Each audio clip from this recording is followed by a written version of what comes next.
ಎಲ್ಲರಿಗೂ ನಮಸ್ಕಾರ. ಎಲ್ರು ಹೇಗಿದ್ದೀರಾ? ಎಲ್ರು ಚೆನ್ನಾಗಿದ್ದೀರಾ ಅಂತ ಅನ್ಕೊಂತೀನಿ. ನಾವು ಕೂಡ ತುಂಬಾನೇ ಚೆನ್ನಾಗಿದ್ದೀವಿ. ಸೊ ಇವತ್ತಿನ ದಿನ ನನ್ನ ಒಂದು ದಿನಚರಿ ಹೇಗ್ ಸ್ಟಾರ್ಟ್ ಆಗುತ್ತೆ, ಹೇಗಿರುತ್ತೆ ಅಂತ ಹೇಳಿ ನಿಮ್ ಜೊತೆ ಶೇರ್ ಮಾಡ್ಕೊಂತ ಹೋಗ್ತೀನಿ. ಎದ್ದ ತಕ್ಷಣ ಫ್ರೆಶ್ ಅಪ್ ಆಗ್ಬಿಟ್ಟು ಅಡ್ಗೆ ಮನೆಗೆ ಬರ್ತಾ ಇರೋದೇ ಕೆಲಸ ನಂದು. ನನ್ನ ಒಂದು ದಿನ ಅಡ್ಗೆ ಮನೆಯಿಂದನೇ ಸ್ಟಾರ್ಟ್ ಆಗೋದು. ಒಂದ್ ಒಳ್ಳೆ ಮೂಡಲ್ಲಿ ಬರ್ತೀನಿ ಅಡ್ಗೆ ಮನೆಗೆ ಬೆಳಗ್ಗೆ ಎದ್ದ ತಕ್ಷಣ. ಯಾಕೆ ಅಂತಂದ್ರೆ ಬೇರೆ ವಿಧಿನೇ ಇಲ್ಲ, ಪಟಾಪಟ್ ಅಂತ ಮಾಡ್ಬೇಕಲ್ಲ, ಟೈಮ್ ವೇಸ್ಟ್ ಆಗೋದ್ ಬೇಡ ಅಂತ ಹೇಳಷ್ಟೇ. ಸೊ ಬನ್ನಿ ವಿಡಿಯೋನ ನೋಡ್ಕೊಂಡ್ ಬರೋಣ. ಅದಕ್ಕಿಂತ ಮುಂಚೆ ಯಾರೆಲ್ಲ ಸಬ್ಸ್ಕ್ರೈಬ್ ಮಾಡ್ದಲೇ ನೋಡ್ತಾ ಇದ್ರೆ ದಯವಿಟ್ಟು ಸಬ್ಸ್ಕ್ರೈಬ್ ಮಾಡ್ಕೊಂಡು ವಿಡಿಯೋಸ್ನ ನೋಡಿ. ಹಾಗೆ ಸಬ್ಸ್ಕ್ರೈಬ್ ಮಾಡಿರೋರಿಗೆ ಥ್ಯಾಂಕ್ಸ್ ಹೇಳ್ತಾ ಹೋಗ್ತೀನಿ. ನಿಮ್ಮ ಒಂದು ಅನಿಸಿಕೆನ ಕಾಮೆಂಟ್ ಮೂಲಕ ನನಗೆ ತಿಳಿಸ್ತಾ ಹೋಗಿ. ಪುಟ್ಟದಾಗಿ ಒಂದು ಲೈಕ್ನ ಕೊಡಿ. ಹಾಗೆ ಎಲ್ಲೂ ವಿಡಿಯೋನ ಸ್ಕಿಪ್ ಮಾಡಿದ್ರೆ ಕೊನೆವರೆಗೂ ನೋಡಿ ಅಂತ ಹೇಳ್ತಾ ಹೋಗ್ತೀನಿ. ಸೊ ಇಲ್ಲಿ ನಾನು ಕಾಫಿನ ಪ್ರಿಪೇರ್ ಮಾಡ್ತಾ ಇದ್ದೀನಿ. ನನ್ನ ಹಸ್ಬೆಂಡ್ಗಾಗ್ಲಿ ನನಗಾಗ್ಲಿ ಕಾಫಿ ಇಲ್ದಲೇ ಇರೋಕ್ಕಾಗಲ್ಲ. ಅರ್ಲಿ ಮಾರ್ನಿಂಗ್ ಅಂತೂ ಕಾಫಿ ಬೇಕೇ ಬೇಕು ನಮ್ಮಿಬ್ಬರಿಗೂ. ಸೊ ನಾವು ಒಂಥರ ಕಾಫಿಗೆ ಸ್ಟಿಕ್ ಆನ್ ಆಗ್ಬಿಟ್ಟಿದೀವಿ. ಕಾಫಿ ಇಲ್ಲ ಅಂತಂದ್ರೆ ಇರೋಕ್ಕಾಗಲ್ಲ. ಬಟ್ ನಿನ್ನೆ ನಾನು ಈ ಒಂದು ವಿಡಿಯೋದಲ್ಲಿ ನಿನ್ನೆ ಮಾಡ್ದಿರೋದು ಈ ವಿಡಿಯೋಸ್ ಎಲ್ಲ. ಈ ನಿನ್ನೆ ಕಾಫಿ ಕುಡಿಯೋಕ್ಕೂ ಕೂಡ ಟೈಮ್ ಇರಲಿಲ್ಲ. ಸೊ ಹಾಗಾಗಿ ಫಟಾಫಟ್ ಅಂತ ಕಾಫಿನ ಒಂದ್ ಕಡೆ ಸೈಡ್ಗೆ ಇಟ್ಬಿಟ್ಟು ಎಲ್ಲವನ್ನು ಪ್ರಿಪೇರ್ ಮಾಡ್ತಾ ಇದ್ದೀನಿ. ಅಂದ್ರೆ ನಾನು ತಿಂಡಿನೂ ರೆಡಿ ಮಾಡಬೇಕು, ಅದ್ರ ಜೊತೆಗೆ ಮಧ್ಯಾಹ್ನಕ್ಕೆ ಲಂಚ್ ಬಾಕ್ಸ್ ಕೂಡ ನಾನು ರೆಡಿ ಮಾಡಬೇಕು. ಸೊ ಅದಕ್ಕೆ ನಾನು ಫಸ್ಟ್ ತರಕಾರಿ ಕಟ್ ಮಾಡೋದಕ್ಕೂ ಮುಂಚೆ ಸೊ ಅನ್ನಕ್ಕೆ ಅಂತ ಹೇಳ್ಬಿಟ್ಟು ರೆಡಿ ಮಾಡಿ ಇಟ್ಬಿಟ್ಟಿರ್ತೀನಿ. ನಾನಿಲ್ಲಿ ಮಾಮೂಲಿ ಊಟದ ಅಕ್ಕಿನ ಬಳಸ್ತಾ ಇದ್ದೀನಿ. ಯಾಕೆಂದ್ರೆ ಮಧ್ಯಾಹ್ನ ಊಟಕ್ಕೆ ಅಂತ ಹೇಳ್ಬಿಟ್ಟು ಸೊ ಸೋನಾ ರೈಸ್ನ ಯೂಸ್ ಮಾಡ್ತಾ ಇಲ್ಲ. ಆಲ್ಮೋಸ್ಟ್ ನಾನು ಸೋನಾ ರೈಸ್ ಯೂಸ್ ಮಾಡೋದಾಗ್ಲಿ ಮತ್ತೆ ಊಟದ ಅಕ್ಕಿನ ಯೂಸ್ ಮಾಡೋದಾಗ್ಲಿ ಈ ತರ ಒಂದು ಪಾತ್ರೆನಲ್ಲಿ ಬೇಯಿಸಿ ಅದನ್ನ ಬಸ್ತು ಅನ್ನ ಮಾಡ್ತೀನಿ. ಸೊ ಇದು ಮುಂಚೆಯಿಂದನೂ ರೂಢಿ ಆಗ್ಬಿಟ್ಟಿದೆ. ಸೊ ಅದ್ರ ಜೊತೆಗೆ ಏನ್ ಟಿಫನ್ ಮಾಡೋಣ ಅಂತ ಹೇಳ್ಬಿಟ್ಟು ರಾತ್ರಿನೇ ನಾನು ರೆಡಿ ಮಾಡಿಬಿಟ್ಟಿರ್ತೀನಿ. ಇಲ್ಲ ಅಂದ್ರೆ ಬೆಳಗ್ಗೆ ಎದ್ದು ಏನ್ ಮಾಡೋದು ಏನು ಅಂತ ಹೇಳಿ ಟೆನ್ಷನ್ ಅಲ್ಲೇ ಒಂದಷ್ಟು ಟೈಮ್ ವೇಸ್ಟ್ ಆಗ್ಬಿಟ್ಟಿರುತ್ತೆ. ಸೊ ನನಗೆ ಅಷ್ಟೊಂದು ಟೈಮ್ ಇರಲ್ಲ. ಯಾಕೆ ಅಂತಂದ್ರೆ ಟಿಫನ್ ಮಾಡಿ ಊಟಕ್ಕೆ ಅಂತ ಹೇಳ್ಬಿಟ್ಟು ಲಂಚ್ ಬಾಕ್ಸ್ ಎಲ್ಲ ರೆಡಿ ಮಾಡಿ ಅದನ್ನೇ ಆ ಮಧ್ಯೆ ನನ್ನ ಮಗಳಿಗೆ ಸ್ನಾನ ಮಾಡಿಸಿ ಅವಳನ್ನ ಈಚೆ ಕಳಿಸಿ ಅವಳ ಪಾಡಿಗೆ ಅವಳು ರೆಡಿ ಆಗ್ತಾ ಇರ್ತಾಳೆ. ಅದಾದ್ಮೇಲೆ ಮಗನ ಹೆಬ್ಬಿಸಿ ಅವನ್ನ ಕೂಡ ರೆಡಿ ಮಾಡಿ ಅವ್ರಿಗೆ ತಿನ್ನಿಸ್ಕೊಂಡು ನಾನೇ ಕ್ಲಾಸ್ಗೆ ಪಿಕಪ್ ಡ್ರಾಪು ಮಾಡೋದ್ರಿಂದ ಸೊ ಅಷ್ಟೊಂದು ಬೆಳಗ್ಗೆ ಟೈಮ್ ಇರಲ್ಲ ಅಂತ ಹೇಳ್ಬಿಟ್ಟು ನಾನು ಫಾಸ್ಟ್ ಆಗಿ ಮುಗಿಸ್ತಾ ಹೋಗ್ತೀನಿ. ಸೊ ಪ್ರತಿದಿನ ನಂದು ಇದೇ ಗಡಿಬಿಡಿನಲ್ಲೇ ಸ್ಟಾರ್ಟ್ ಆಗುತ್ತೆ ಪ್ರತಿ ಮುಂಜಾನೆ.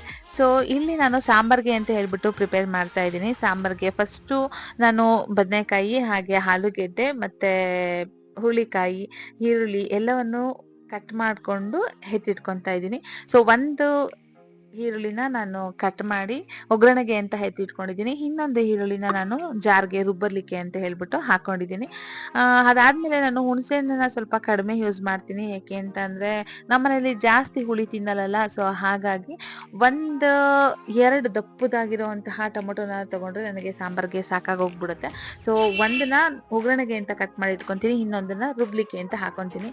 ಇದಕ್ಕೆ ಆಸ್ ಯೂಶುವಲ್ ಅಂತ ಹೇಳ್ಬಿಟ್ಟು ನಾನು ಸಾಂಬಾರ್ ಪುಡಿ ಹಾಗೆ ಖಾರಕ್ಕೆ ಅನುಗುಣವಾಗಿ ಖಾರದ ಪುಡಿನ ಹಾಕೊಂಡು ಸ್ವಲ್ಪ ಥಿಕ್ನೆಸ್ ಬರ್ಬೇಕಲ್ವಾ. ಏಕೆ ಅಂತಂದ್ರೆ ನಾನು ಯೂಸ್ ಮಾಡ್ತಾ ಇರೋದು ಹಸಿ ಕಾಳನ್ನ ಯೂಸ್ ಮಾಡ್ತಿದ್ದೀನಿ ಅಂತ ಹೇಳಿ. ಇದಕ್ಕೆ ಕಡಲೆನ ಹಾಗೆ ಒಂದು ಅರ್ಧ ಟೇಬಲ್ ಸ್ಪೂನ್ ಅಷ್ಟು, ಅರ್ಧನೂ ಹಾಕೊಂಡಿಲ್ಲ, ಸ್ವಲ್ಪ ಇನ್ನೂ ಕಡಿಮೆ ಅನ್ನೋ ಥರನೇ ಗಸಗಸೆನ ಹಾಕೊಂಡು ಯಾವುದೇ ಹಸಿ ಕಾಳು ಸಾಂಬಾರು ಮಾಡಬೇಕಾದ್ರೆ ಹಸಿ ಜೀರಿಗೆನ ಹಾಕೊಂಡ್ರೆ ಸಿಕ್ಕಾಪಟ್ಟೆ ಚೆನ್ನಾಗಿರುತ್ತೆ. ಸೊ ಒಂದು ಅರ್ಧ ಟೇಬಲ್ ಸ್ಪೂನ್ ಅಷ್ಟು ಹಸಿ ಜೀರಿಗೆನ ಹಾಕಿ ಸ್ವಲ್ಪ ಕಾಯಿನ ಹಾಕಿ ತೊಳೆದಿರುವಂತಹ ಕೊತ್ತಂಬರಿ ಸೊಪ್ಪನ್ನು ಕೂಡ ಹಾಕಿ ರುಬ್ಬಿ ಎತ್ತಿಟ್ಕೊತಾ ಇದ್ದೀನಿ. ಸೊ ಇನ್ನೊಂದು ಕಡೆ ಕುಕ್ಕರಲ್ಲೇ ಡೈರೆಕ್ಟಾಗಿ ಮಾಡಿಬಿಟ್ಟಿರ್ತೀನಿ. ಯಾಕೆಂದರೆ ಅಷ್ಟೊಂದು ನನಗೆ ಟೈಮ್ ಇರಲ್ಲ ಅಂತ ಹೇಳಿಬಿಟ್ಟು. ಸೊ ಕುಕ್ಕರ್ಗೆ ಸ್ವಲ್ಪ ಆಯಿಲ್ನ ಹಾಕಿ ಅದಕ್ಕೆ ಸಾಸಿವೆ ಜೀರಿಗೆ ಕರಿಬೇವಿನ ಸೊಪ್ಪು ಹಾಗೆ ಒಗ್ಗರಣೆಗೆ ಹಾಗೆ ಚೆನ್ನಾಗಿ ಕಾಣಲಿ ಕಲರು ಬರಲಿ ಅಂತ ಹೇಳಿಬಿಟ್ಟು 1-2 ಬ್ಯಾಡಗಿ ಮೆಣಸಿನಕಾಯಿನ ಹಾಕಿ ಹೆಚ್ಚಿಟ್ಕೊಂಡಿರುವಂತಹ ಒಂದು ಈರುಳ್ಳಿನ ಹಾಕಿ ಚೆನ್ನಾಗಿ ಬಾಡಿಸ್ಕೊತಾ ಇದ್ದೀನಿ. ಸೊ ಈ ಮಧ್ಯೆ ಹೋಗಿ ನಾನು ನನ್ನ ಮಗಳನ್ನ ಎಬ್ಬಿಸ್ಬಿಟ್ಟು ಅವಳನ್ನ ಕೂಡ ವಾಶ್ರೂಮ್ಗೆ ಕಳಿಸಿ ಬ್ರಷ್ ಮಾಡ್ಕೋಕಂದ ವಾಶ್ರೂಮ್ ಎಲ್ಲ ಮುಗಿಸ್ಬಿಟ್ಟು ಫ್ರೆಶ್ ಅಪ್ ಆಗೋಕ್ಕೆ ಅಂತ ಹೇಳ್ಬಿಟ್ಟು ಬ್ರಷ್ ಮಾಡ್ಕೊ ಅಂತ ಹೇಳ್ಬಿಟ್ಟು ಅಲ್ಲಿಂದ ಮತ್ತೆ ಒಂದು ಈರುಳ್ಳಿ ಬೆಂದಿದೆಯಾ ಇಲ್ವಾ ನೋಡಿಕೊಂಡು ಅದಕ್ಕೆ ನಾನು ಅದೇ ಸಾಂಬಾರ್ಗೆ ಸ್ವಲ್ಪ ಟೊಮೊಟೊನೂ ಕೂಡ ಹಾಕಿ ಚೆನ್ನಾಗಿ ಬಾಡ್ಲಿಕ್ಕೆ ಇಡ್ತಾ ಇದ್ದೀನಿ. ಸೊ ಬೆಳಗ್ಗೆ ಬೇಗನೆ ಸಾಂಬಾರು ಕೂಡ ರೆಡಿ ಮಾಡಬೇಕು ಅಂತ ಅನ್ನೋವಾಗ ಏನು ಸಾಂಬಾರು ಮಾಡಬೇಕು ಅಂತ ರಾತ್ರಿನೇ ಸ್ವಲ್ಪ ರೆಡಿ ಮಾಡಿ ಇಟ್ಕೊಳೋದ್ರಿಂದ ನನಗೆ ತುಂಬ ಯೂಸ್ ಆಗುತ್ತೆ. ಸೊ ಹಾಗಾಗಿ ನೈಟೇ ನಾನು ಸ್ವಲ್ಪ ಫ್ರೀ ಇದ್ದಾಗ ನಾನು ಕಾಳನ್ನೆಲ್ಲ ಬಿಡಿಸಿ ಎತ್ತಿಟ್ಕೊತೀನಿ. ಸೊ ಇಲ್ಲಿ ಹಸಿ ತೊಗರು ಕಾಳು ನನಗೆ ಸಿಕ್ಕಿತ್ತು. ಸೊ ತುಂಬಾ ಚೆನ್ನಾಗಿತ್ತು ಕಾಯಿ ಅಂತ ಹೇಳ್ಬಿಟ್ಟು ತೊಗೊಂಡು ಬಂದು ಅದನ್ನು ನೈಟೇ ಬಿಡಿಸಿಟ್ಕೊಂಡಿರೋದ್ರಿಂದ ಸ್ವಲ್ಪ ಬೆಳಗ್ಗೆ ನಾನು ಫ್ರೀಯಾಗಿರ್ಬೋದು ಅಂತ ಹೇಳ್ಕೊಂಡು ಕಾಳನ್ನೆಲ್ಲ ಹಾಕಿ ಅದಕ್ಕೆ ಟೊಮೊಟೊ ಎಲ್ಲ ಬಾಡಿತ್ತಲ್ವ. ಸೊ ಕಾಳನ್ನ ಎಲ್ಲ ಹಾಕಿ ನಾನು ಚೆನ್ನಾಗಿ ಮಾಗ್ಸಿದ್ಮೇಲೆ ಅಂದರೆ ಸ್ವಲ್ಪ ಎಣ್ಣೆಲೆ ಅದನ್ನು ಚೆನ್ನಾಗಿ ಫ್ರೈ ಮಾಡಿದ್ಮೇಲೆ ಇದಕ್ಕೆ ಹೆಚ್ಚಿಟ್ಕೊಂಡಿರುವಂತಹ ಬದನೆಕಾಯಿ ಹಾಗೆ ಆಲೂಗೆಡ್ಡೆ ಚಿಕ್ಕದಾಗಿ ಕಟ್ ಮಾಡಿರುವಂತಹ ಹುರುಳಿಕಾಯಿನೂ ಕೂಡ ಹಾಕಿ ಚೆನ್ನಾಗಿ ಇದನ್ನ ಎಣ್ಣೆಲೇನೆ ನೀಟಾಗಿ 2 ರಿಂದ 3 ನಿಮಿಷ ನೀಟಾಗಿ ಫ್ರೈ ಮಾಡ್ಕೋಬೇಕಾಗತ್ತೆ. ಮತ್ತೊಂದ್ ಕಡೆ ನಾನು ಹಸಿರು ಮೆಣಸಿನಕಾಯಿನ ಕೂಡ ಈ ತರ ಸುಟ್ಕೊಂತಾ ಇದ್ದೀನಿ, ಅದು ಪಲ್ಯಕ್ಕೆ. ಆಮೇಲೆ ಹೇಳ್ತಾ ಹೋಗ್ತೀನಿ ಹೇಗೆ ಅಂತ ಹೇಳಿ. ಸೊ ಈಗ ತರಕಾರಿ ಎಲ್ಲ ಸ್ವಲ್ಪ ಎಣ್ಣೆಲಿ ಫ್ರೈ ಆಗಿದೆ ಅಂತ ಹೇಳಿ ಅನ್ಸಿದ್ಮೇಲೆ ನಾವು ಆಗ್ಲೇ ಏನ್ ಮಸಾಲಾ ಸಾಂಬಾರ್ಗೆ ಅಂತ ಹೇಳ್ಬಿಟ್ಟು ಎಲ್ಲ ರುಬ್ಬಿಟ್ಕೊಂಡಿದ್ವೋ ಅದನ್ನ ಈ ಒಂದು ಕುಕ್ಕರ್ಗೆ ಸೇರಿಸ್ತಾ ಹೋಗ್ತಾ ಇದ್ದೀನಿ. ಸೊ ಹಾಗೆ ಸ್ವಲ್ಪ ಜಾರ್ಗೂ ಕೂಡ ನೀರನ್ನ ಹಾಕಿ ಮಿಕ್ಕಿರುವಂತಹ ಖಾರ ಎಲ್ಲ ನೀಟಾಗಿ ಅದ್ರೊಳಗಡೆನೆ ಹಾಕೊಂಡು ಆ ಒಂದು ಮಸಾಲೆ ಎಲ್ಲ ಚೆನ್ನಾಗಿ ಒಂದ್ ಸ್ವಲ್ಪ ಅದು ಫ್ರೈ ಆಗ್ಲಿಕ್ಕೆ ಅಂತ ಬಿಟ್ಟು ನಮ್ಗೆ ಯಾವ ಹದಕ್ಕೆ ಬೇಕೋ ಆ ಹದದಲ್ಲಿ ನಾವು ಕಾದಿರುವಂತಹ ನೀರನ್ನ ಇಲ್ಲಿ ನಾನು ಸೇರಿಸ್ಕೊಂತಾ ಇದ್ದೀನಿ. ಸೊ ಇದೇ ಸಾಂಬಾರ್ನ ನಾವು ಕುಕ್ಕರಲ್ಲಿ ಮಾಡೋದಕ್ಕಿಂತ ಪಾತ್ರೆಯಲ್ಲಿ ಇಟ್ಟು ಮಾಡಿದ್ರೆ ತುಂಬಾ ಅಂದ್ರೆ ತುಂಬಾನೇ ಸೂಪರ್ ಆಗಿರುತ್ತೆ. ಮುದ್ದೆಗಂತೂ ಸಿಕ್ಕಾಪಟ್ಟೆ ಚೆನ್ನಾಗಿರುತ್ತೆ. ಸೊ ರುಚಿಗೆ ತಕ್ಕಷ್ಟು ನಾನಿಲ್ಲಿ ಉಪ್ಪನ್ನು ಕೂಡ ಹಾಕೊಂತಾ ಇದ್ದೀನಿ. ಸ್ವಲ್ಪ ಹುಳಿ ಬೇಕು ನಮಗೆ ಅಂತ ಅನ್ಸಿದ್ರೆ ನಾನಿಲ್ಲಿ ಹುಳಿನ ಆ್ಯಡ್ ಮಾಡಿಲ್ಲ. ಸೊ ಹಸಿಕಾಳು ಸಾಂಬಾರ್ಗೆ ಇದು ಹುಳಿ ಏನು ಅಷ್ಟೊಂದು ಕೇಳಲ್ಲ. ನಿಮ್ಗೆ ಏನಾದ್ರೆ ಎಕ್ಸ್ಟ್ರಾ ಬೇಕಂತಂದ್ರೆ ಉಪ್ಪು ಹಾಕಿದ ಮೇಲೆ ಸ್ವಲ್ಪ ಹುಣಸೆ ಹಣ್ಣಿನ ರಸನ ಸೇರಿಸ್ಕೊಂಡ್ರೆ ಇನ್ನೂ ತುಂಬಾ ಚೆನ್ನಾಗಿರುತ್ತೆ. ಅದು ಸ್ವಲ್ಪ ಕುದಿ ಬರ್ಲಿ, ಆಮೇಲೆ ಲಿಡ್ ಕ್ಲೋಸ್ ಮಾಡೋಣ ಅಂತ ಹೇಳಿ ಅಷ್ಟರಲ್ಲಿ ರಾತ್ರಿ ಸ್ವಲ್ಪ ಅನ್ನ ಮಿಕ್ಕಿತ್ತು ಅಂತ ಹೇಳ್ಬಿಟ್ಟು ಆ ಅನ್ನನ ಮಿಕ್ಸರ್ ಜಾರ್ಗೆ ಹಾಕೊಂಡು ಸ್ವಲ್ಪ ಸಣ್ಣದಾಗಿ ರುಬ್ಕೊಂಡಿದ್ದೀನಿ. ಸೊ ಈಗ ರುಬ್ಬಿರೋಂತಹ ಅನ್ನನ ನಾನು ಒಂದು ಬಾಣಲಿಗೆ ಹಾಕೊಂಡು ಅದಕ್ಕೆ ಅಕ್ಕಿ ಹಿಟ್ಟನ್ನ ಸೇರಿಸ್ಕೊತಾ ಇದ್ದೀನಿ. ಸೊ ನಾನಿಲ್ಲಿ ರೊಟ್ಟಿನ ಮಾಡ್ತಾ ಇರೋದು, ಹಾಗಾಗಿ ನನ್ನ ಮಗಳು ನಿನ್ನೆನೆ ಹೇಳ್ಬಿಟ್ಟಿದ್ಲು, ಅಮ್ಮ ನನಗೆ ರೊಟ್ಟಿ ಅದ್ರ ಜೊತೆಗೆ ಹಾಗಲಕಾಯಿ ಪಲ್ಯ ಬೇಕು ಅಂತ ಹೇಳಿ. ಆ ಒಂದು ರೊಟ್ಟಿಗೆ ರೆಡಿ ಮಾಡೋ ಅಷ್ಟರಲ್ಲಿ ಸಾಂಬಾರ್ ನೋಡಿ ಚೆನ್ನಾಗಿ ಕುದಿ ಬರ್ತಾ ಇತ್ತು. ಸ್ವಲ್ಪ ಟೇಸ್ಟನ್ನ ನೋಡಿ ಉಪ್ಪು ಖಾರ ಸರಿ ಇದೆಯಾ ಅಂತ ಹೇಳ್ಬಿಟ್ಟು ನೋಡ್ತಾ ಇದ್ದೀನಿ. ಸೊ ಕರೆಕ್ಟ್ ಆಗಿತ್ತು ಅಂತ ಹೇಳ್ಬಿಟ್ಟು ನಾನು ಲಿಡ್ನ ಕ್ಲೋಸ್ ಮಾಡ್ತಿದ್ದೀನಿ. ಯಾಕೆಂದ್ರೆ ಡೈಲಿ ಮಾಡೋದ್ರಿಂದ ಅದಕ್ಕೆ ಎಷ್ಟು ಉಪ್ಪು ಬೇಕು ಅಂತ ಕಣ್ಣಲ್ಲಿ ತಲೆ ನಾವು ಹಾಕ್ಬಿಟ್ಟಿರ್ತೀವಿ. ಸೊ ಡೈಲಿ ಮಾಡೋದ್ರಿಂದ ಗೊತ್ತಾಗತ್ತಲ್ವಾ. ಸೊ ಹಾಗಾಗಿ ನಾನಿಲ್ಲಿ ಅವಾಗಲೇ ಹಿಟ್ಟನ್ನ ರೆಡಿ ಮಾಡಿ ಇಡ್ತಾ ಇದ್ದೆ ಅಲ್ವಾ ರೊಟ್ಟಿಗೆ ಅಂತ ಹೇಳ್ಬಿಟ್ಟು ಅದಕ್ಕೆ ಉಪ್ಪನ್ನ ಹಾಕಿರ್ಲಿಲ್ಲ. ಸ್ವಲ್ಪ ಉಪ್ಪನ್ನು ಕೂಡ ಹಾಕೊಂಡು ಹೀಗೆ ಕೌಂಟರ್ ಟಾಪ್ ಎಲ್ಲ ಸಿಕ್ಕಾಪಟ್ಟೆ ಗಲೀಜು ಹಾಕ್ತಾ ಇರುತ್ತಲ್ವ. ಸೊ ಹಾಗಾಗಿ ಅವಾಗ ಸ್ವಲ್ಪ ಕ್ಲೀನ್ ಮಾಡ್ಕೊತೀನಿ. ಉಪ್ಪನ್ನ ಹಾಕಿ ಅದಕ್ಕೆ ಬಿಸಿ ನೀರನ್ನು ಕೂಡ ಹಾಕೊಂಡು ಒಂದ್ ಕಡೆ ಕಲಸಿ ಹೆಚ್ಚಿಟ್ಟಿರ್ತೀನಿ. ಯಾಕೆ ಅಂತಂದ್ರೆ ಸ್ವಲ್ಪ ಅದು ಬಿಸಿ ಇದ್ದಾಗ ಚೆನ್ನಾಗಿ ಅದನ್ನ ನಾದ್ಕೊಳಕ್ ಆಗಲ್ಲ ಅಲ್ಲ ರೊಟ್ಟಿಗೆ ಅಂತ ಹೇಳ್ಬಿಟ್ಟು ಸ್ವಲ್ಪ ತಣ್ಣಗಾಗ್ಲಿ ಅಂತ ಹೇಳ್ಬಿಟ್ಟು ಫಸ್ಟ್ ಈ ತರ ಪ್ರಿಪೇರ್ ಮಾಡಿ ಎತ್ತಿಟ್ಬಿಟ್ಟಿರ್ತೀನಿ. ಒಂದ್ ಕಡೆ ಅನ್ನನೂ ಆಯ್ತು, ಒಂದ್ ಕಡೆ ಸಾಂಬಾರು ಆಯ್ತು, ರೊಟ್ಟಿ ಹಿಟ್ಟನ್ನ ಕೂಡ ಕಲಸಿಟ್ಟಾಯ್ತು. ಇಷ್ಟೊತ್ತಿಗೆ ಆಲ್ರೆಡಿ 7 ಆಗೋಗ್ಬಿಟ್ಟಿರುತ್ತೆ. ಇನ್ನೊಂದು ಹಾಫ್ ಅನ್ ಅವರ್ ಟೈಮ್ ಇರುತ್ತೆ ನನ್ಗೆ ಅಷ್ಟೇನೆ. ಸೊ ಇಷ್ಟರಲ್ಲಿ ಈ ನಡುವೆ ನನ್ನ ಮಗಳಿಗೆ ಹೋಗಿ ಸ್ನಾನ ಮುಗಿಸ್ಕೊಂಡು ಬಂದು ಹಾಗೆ ಪುಟ್ಟದಾಗಿ ನಾನಿಲ್ಲಿ ಹಾಗಲಕಾಯಿನ ಕೂಡ ಕಟ್ ಮಾಡ್ಕೊತಾ ಇದ್ದೀನಿ. ತುಂಬ ದಪ್ಪಗೆ ನಾನು ಕಟ್ ಮಾಡಲ್ಲ, ಯಾಕೆ ಅಂತಂದರೆ ಮಕ್ಕಳು ಕೂಡ ತಿಂತಾರಲ್ವ. ಸೊ ಹಾಗಾಗಿ ನಮ್ಮನೆಯಲ್ಲಿ ತುಂಬ ಅಂದರೆ ತುಂಬ ಚಿಕ್ಕದಾಗಿ ಸಣ್ಣದಾಗಿ ನಾನು ಹಾಗಲಕಾಯಿನ ಕಟ್ ಮಾಡಿ ಉಪ್ಪು ಮತ್ತು ಸ್ವಲ್ಪ ಅರಿಶಿನ ಹಾಕಿ ಅದನ್ನು ನೆನೆಲಿಕ್ಕೆ ಅಂತ ಇಟ್ಟಿದ್ದೆ. ಇನ್ನೊಂದು ಕಡೆ ಒಂದು ಪಾತ್ರೆಯಲ್ಲಿ ನಾನು ಬಿಸಿ ನೀರನ್ನ ಕೂಡ ಇಟ್ಟಿದ್ದೆ, ಅದು ಚೆನ್ನಾಗಿ ಕಾದಿತ್ತು. ಸೊ ಇದಕ್ಕೆ ಈ ಒಂದು ಬಿಸಿ ನೀರಿಗೆ ನಾನು ಆಗ್ಲೇ ನಾನು ಚಿಕ್ಕದಾಗಿ ಕಟ್ ಮಾಡಿ ಇಟ್ಟಿದ್ನಲ್ಲ ಆ ಹಾಗಲಕಾಯಿನ ಸೇರಿಸ್ಕೊಂತಾ ಇದ್ದೀನಿ. ಕೆಲವರು ಡೈರೆಕ್ಟ್ ಆಗಿ ಒಗ್ಗರಣೆಯಲ್ಲೇ ಅದನ್ನ ಮಾಗ್ಸಿ ತಿಂತಾರೆ. ಸೊ ನಮ್ಮನೆಯಲ್ಲಿ ಮಕ್ಕಳು ತಿನ್ನೋದ್ರಿಂದ ಜಾಸ್ತಿ ಕಹಿ ಅಂತ ಅನ್ಸಿದ್ರೆ ಅವ್ರು ತಿನ್ನಕ್ ಹೋಗಲ್ಲ. ಸೊ ಹಾಗಾಗಿ ನಾನೇನ್ ಮಾಡ್ತೀನಿ, ಇದನ್ನ ಸ್ವಲ್ಪ ಒಂದು ಅರ್ಧದಷ್ಟು ಸಪ್ರೇಟ್ ಆಗಿ ಅದನ್ನ ಬೇಯಿಸ್ಕೊಂತೀನಿ. ಸೊ ಬೇಯಿಸ್ಕೊಂಡು ಆದ್ಮೇಲೆ ಅದನ್ನ ಒಗ್ಗರಣೆಗೆ ಮಿಕ್ಸ್ ಮಾಡ್ಕೊತೀನಿ. ಸೊ ನಾನಿಲ್ಲಿ ಒಂದು ಪುಟ್ಟದಾಗಿರುವಂತಹ ಜಾರ್ಗೆ ಅವಾಗಲೇ ಸುಟ್ಟಿಟ್ಕೊಂಡಿರುವಂತಹ 4 ರಿಂದ 5 ನಿಮ್ಗೆ ಖಾರ ಬೇಕು ಜಾಸ್ತಿ ಅಂದ್ರೆ ಸ್ವಲ್ಪ ಜಾಸ್ತಿ ಪ್ರಮಾಣದಲ್ಲಿ ಮೆಣಸಿನಕಾಯಿನ ಸೇರಿಸ್ಕೊಳ್ಳಿ. ಇದಕ್ಕೆ ತೆಂಗಿನಕಾಯಿ ಸ್ವಲ್ಪ ಹಾಗೆ ಕಡಲೆನ ಹಾಕೊಂಡು ಸ್ವಲ್ಪ ಗಸಗಸೆನ ಹಾಕೊಂಡಿದ್ದೀನಿ. ಅದ್ರ ಜೊತೆಗೆ ಇದಕ್ಕೆ ನಾವೇ ಮನೆಯಲ್ಲೇ ಮಾಡಿಟ್ಟಿರುವಂತಹ ಸಾಂಬಾರ್ ಪೌಡರ್ ಏನಿತ್ತು ಧನಿಯಾ ಪುಡಿ ಅದನ್ನ ಹಾಕೊಂಡಿದ್ದೀನಿ. ಹಾಗೆ ಸ್ವಲ್ಪ ತೊಳೆದಿರುವಂತಹ ಕೊತ್ತಂಬರಿ ಸೊಪ್ಪನ್ನು ಕೂಡ ಹಾಕೊಂಡು ಅದನ್ನ ರುಬ್ಬಿ ಸೈಡಲ್ಲಿ ಎತ್ತಿಟ್ಕೊತಾ ಇದ್ದೀನಿ. ಒಗ್ಗರಣೆಗೆ ಬೇಕಲ್ವಾ ಪಲ್ಯಕ್ಕೆ. ಸೊ ಹಾಗಾಗಿ ಒಂದು ಮೀಡಿಯಂ ಸೈಜ್ನ ಈರುಳ್ಳಿ ತಗೊಂಡು ಅದನ್ನ ಚಿಕ್ಕದಾಗಿ ಕಟ್ ಮಾಡಿ ಎತ್ತಿಟ್ಕೊತಾ ಇದ್ದೀನಿ. ಅದೇ ಥರ ಮತ್ತೆ ಒಂದು ಮೀಡಿಯಂ ಸೈಜಲ್ಲಿರುವಂತಹ ಟೊಮೊಟೊನ ಕೂಡ ನೀಟಾಗಿ ತೊಳೆದು ಅದನ್ನ ಚಿಕ್ಕದಾಗಿ ಪೀಸ್ ಮಾಡಿ ಎತ್ತಿಟ್ಕೊತಾ ಇದ್ದೀನಿ. ಟೊಮೊಟೊ ಇದೆಲ್ಲ ಚಿಕ್ಕದಾಗಿ ಹೆಂಗೆ ಅಂತ ಅಂದ್ರೆ ಸ್ವಲ್ಪ ಫಾಸ್ಟ್ ಆಗಿ ಬೇಯುತ್ತೆ ಅಂತ ಹೇಳ್ಬಿಟ್ಟು ಅಷ್ಟೇ. ಸೊ ಕೆಲವ್ರಿಗೆ ಅದು ಜಾಸ್ತಿ ಟೊಮೊಟೊ ಸಿಕ್ಕಿದ್ರೆ ಇಷ್ಟ ಆಗುತ್ತೆ, ಕೆಲವ್ರಿಗೆ ಇಷ್ಟ ಆಗಲ್ಲ. ನನ್ನ ಮಗಳಿಗೆ ಇಷ್ಟ ಆಗಲ್ಲ. ಸೊ ಹಾಗಾಗಿ ಪುಟ್ಟದಾಗಿ ಪೀಸ್ ಮಾಡಿಬಿಟ್ರೆ ಸೊ ಅದಷ್ಟೊಂದು ಅವಳಿಗೆ ಎತ್ತಿಡಕ್ಕೂ ಆಗಲ್ಲ, ಎಲ್ಲ ಕಡೆ ಮಿಕ್ಸ್ ಆಗಿರುತ್ತೆ, ತುಂಬಾ ನೀಟಾಗಿ ತಿಂತಾರಲ್ವಾ ಮಕ್ಕಳು ಅಂತ ಹೇಳಷ್ಟೆ. ಸೊ ಇನ್ನೊಂದು ಪ್ಯಾನ್ಗೆ ನಾನು ಸ್ವಲ್ಪ ಆಯಿಲ್ನ ಹಾಕಿ ಅದಕ್ಕೆ ಸಾಸಿವೆ ಹಾಗೆ ಕರಿಬೇವನ್ನ ಕೂಡ ಹಾಕೊತಾ ಇದ್ದೀನಿ. ಹಸಿ ಕರಿಬೇವು ಖಾಲಿ ಆಗಿತ್ತಂತ ಹೇಳಿ ನಾನು ಸ್ವಲ್ಪ ಒಣಗಿರೋ ಅಂತಹ ಕರಿಬೇವನ್ನ ಎತ್ತಿಟ್ಟಿರ್ತೀನಿ ಯಾವಾಗಲೂ ಎಮರ್ಜೆನ್ಸಿ ಅಂತ ಹೇಳಿ. ಆ ಒಂದು ಕರಿಬೇವನ್ನ ಸೇರಿಸ್ಕೊಂಡು ಸ್ವಲ್ಪ ಜಾಸ್ತಿ ನಾನು ಕಡಲೆಬೇಳೆನ ಹಾಕೊತಾ ಇದ್ದೀನಿ. ಸೊ ಹಾಗಲಕಾಯಿ ಪಲ್ಯಕ್ಕೆ ಸ್ವಲ್ಪ ಜಾಸ್ತಿ ಕಡಲೆಬೇಳೆ ಇದ್ರೆ ನಮ್ಮ ಮನೆಯಲ್ಲಿ ತುಂಬಾ ಇಷ್ಟಪಟ್ಟು ತಿಂತಾರೆ ಅಂತ ಹೇಳಿ ಇದಕ್ಕೆ ಚಿಕ್ಕದಾಗಿ ಕಟ್ ಮಾಡಿ ಇಟ್ಕೊಂಡಿರುವಂತಹ ಈರುಳ್ಳಿನ ಕೂಡ ಸೇರಿಸಿ ಅದು ಚೆನ್ನಾಗಿ ಫ್ರೈ ಆಗೋವರೆಗೂ ನಾನು ಬಾಡಿಸ್ಕೊತಾ ಇರ್ತೀನಿ. ಸೊ ಇಷ್ಟರಲ್ಲಿ ಆಲ್ರೆಡಿ ಸಿಕ್ಕಾಪಟ್ಟೆ ಟೈಮ್ ಆಗೋಗ್ಬಿಟ್ಟಿತ್ತು ಅಂತ ಹೇಳಿ ಮಗಳಿಗೆ ತಲೆ ಕೂಡ ಬಾಚ್ಬಿಟ್ಟು ಬಂದೆ. ಮಧ್ಯೆ ಮಧ್ಯೆ ನೋಡಿ ಎಷ್ಟೊಂದೆಲ್ಲ ನಾನು ಕೆಲಸ ಮಾಡ್ತಾ ಇರ್ತೀನಿ. ಒಂದೇ ಕೆಲಸ ಅಂತ ಸ್ಟವ್ ಮುಂದೆನೆ ಕುತ್ಕೊಂಡು ನಿಂತ್ಕೊಂಡು ಮಾಡೋಕ್ಕಾಗಲ್ಲ. ಮಧ್ಯೆ ಮಧ್ಯೆ ಅದು ಇದು ಅಂತ ಕೆಲಸಗಳು ಅಲ್ಲಿ ಇಲ್ಲಿ ಹೋಗಿ ಮಾಡ್ತಾ ಇರ್ತೀನಿ. ಸೊ ಈ ಇಷ್ಟರಲ್ಲಿ ಈರುಳ್ಳಿ ಎಲ್ಲ ಚೆನ್ನಾಗಿ ಫ್ರೈ ಆಗಿತ್ತಂತ ಹೇಳ್ಬಿಟ್ಟು ಟೊಮೊಟೊ ಕೂಡ ನೀಟಾಗಿ ಅದಕ್ಕೇನೆ ಹಾಕಿ ಚೆನ್ನಾಗಿ ಫ್ರೈ ಮಾಡ್ಕೊತಾ ಇದ್ದೆ. ಇನ್ನೊಂದು ಕಡೆ ಹಾಗಲಕಾಯಿ ಬೇಯ್ತಾ ಇದೆ, ಇನ್ನೊಂದು ಕಡೆ ಅದಕ್ಕೆ ಹೆಂಚು ಅಂತ ಹೇಳ್ತೀವಿ ನಾವು, ಹೆಂಚನ್ನ ರೊಟ್ಟಿ ಮಾಡ್ಲಿಕ್ಕೆ ಅಂತ ಹೆಂಚನ್ನ ಕೂಡ ಬಿಸಿಗೆ ಇಟ್ಬಿಟ್ಟಿದೀನಿ ಚೆನ್ನಾಗಿ ಕಾಯ್ಲಿ, ಇಲ್ಲಾಂದ್ರೆ ಟೈಮ್ ಆಗ್ಬಿಡುತ್ತೆ ಅಂತ ಹೇಳ್ಬಿಟ್ಟು.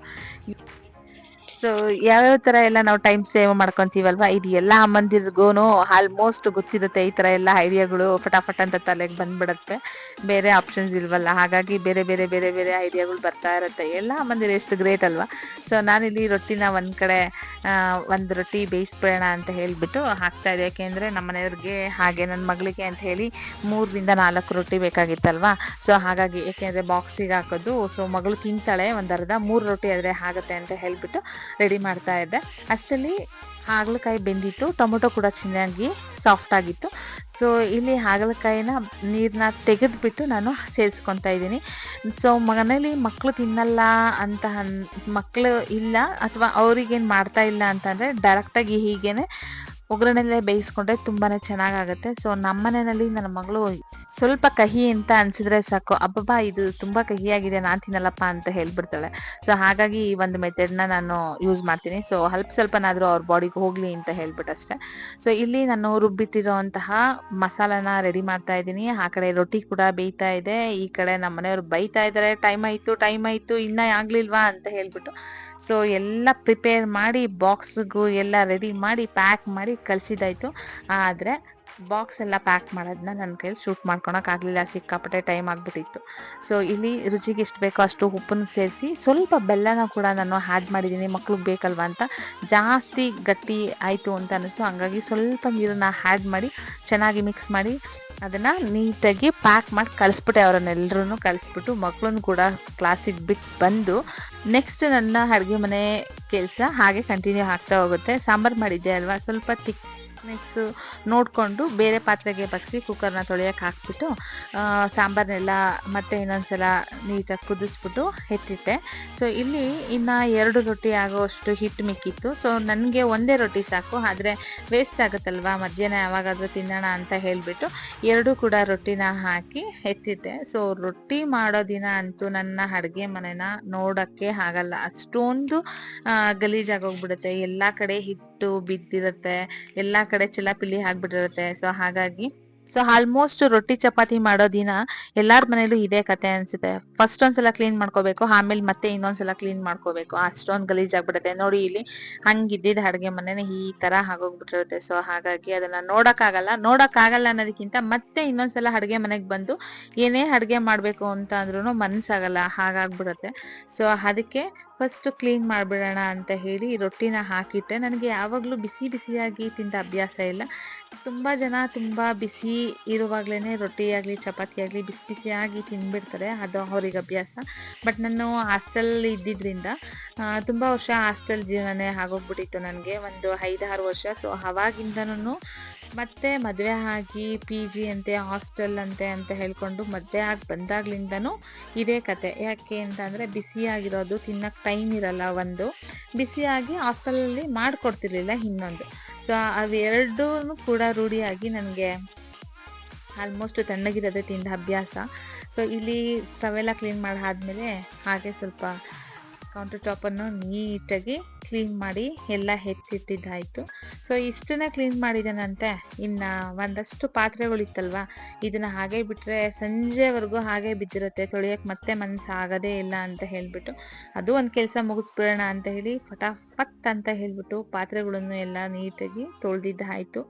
ಸೊ ಅವಾಗವಾಗ ಈ ಥರ ಪಾತ್ರೆಗಳನ್ನ ತೊಳಿತಾ ಇದ್ದರೆ ಜಾಸ್ತಿ ಪಾತ್ರೆ ಆಗಲ್ಲ ಅಂತ ಹೇಳ್ತಾರೆ. ಆದರೆ ನಮ್ಮನೇಲಿ ನಾನು ಯಾವಾಗಲೇ ಪಾತ್ರೆ ತೊಳೆಯೋಕೆ ಹೋದ್ರು ಇಷ್ಟೇ ಪಾತ್ರೆ ಇರುತ್ತೆ. ಯಾಕೆ ಇಷ್ಟೊಂದು ಪಾತ್ರೆ ಆಗುತ್ತೆ ಅಂತ ಗೊತ್ತಿಲ್ಲ. ಸಂಜೆ ಇನ್ನೊಂದು ರೌಂಡ್ ಅಷ್ಟೇ ಪಾತ್ರೆ ಆಗಿರುತ್ತೆ, ಎಲ್ಲ ಬಾಕ್ಸು, ಊಟ ಮಾಡಿದ್ದು ಅದು ಇದು ಅಂತ ಹೇಳಿ. ಸೊ ಇಲ್ಲಿ ನೀಟಾಗಿ ಸಿಂಕ್ ಎಲ್ಲ ಕ್ಲೀನ್ ಮಾಡಿ ಮತ್ತೆ ಅಡುಗೆ ಮನೆನ ಈ ಥರ ಮಾಡಿದ್ದಾಯಿತು.